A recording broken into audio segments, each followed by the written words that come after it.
আজ সকাল থেকে শরীরটা এত খারাপ লাগছিল, আমি জাস্ট কেঁদে ফেলেছিলাম। আমার মুখ দেখে বুঝতে পারছো কিনা জানি না। ম্যাগি খেয়ে নিলাম, আজকে আর কলেজে যাইনি, শুয়েই ছিলাম সারাদিন। তারপর ফোন এলো যে আপনার পার্সেল আছে, বাপির জন্য এই ঘড়িটা আমি কিনেছি, কেমন হয়েছে অবশ্যই বলো। সারাদিন শুয়েছিলাম বলে আর ক্লিপস নেওয়া হয়নি। তারপর আজকে কম্পিউটারে গেছি, সারাদিন একটু রেস্ট নেওয়ার পর একটু ভালো লাগছিল সেই জন্য। তো আজকে কম্পিউটার ক্লাসে আমাদের টিচার্স ডে সেলিব্রেশনের কথা সবাই মিলে প্ল্যান করা হয়েছিল, সবাই মিলে টাকা দিয়ে কেক কিনলাম।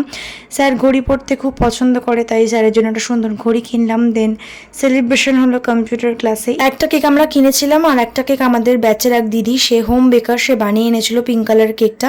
তো তারপর স্যারের কি অবস্থা হলো দেখো, দেখতেই পারছো। আর কিছুদিন পর আমাদের এই কোর্সটা শেষও হয়ে যাবে, লাস্ট সেলিব্রেশন। তো দেখো স্যার কি বললো গিফটটা পেয়ে।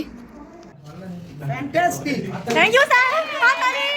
তার খুব পছন্দ করেছে। তারপর আমরা সবাই কেক খেলাম, দেন বাড়ি চলে এলাম। ভিডিওটা ভালো লাগলে please like, comment, share and subscribe.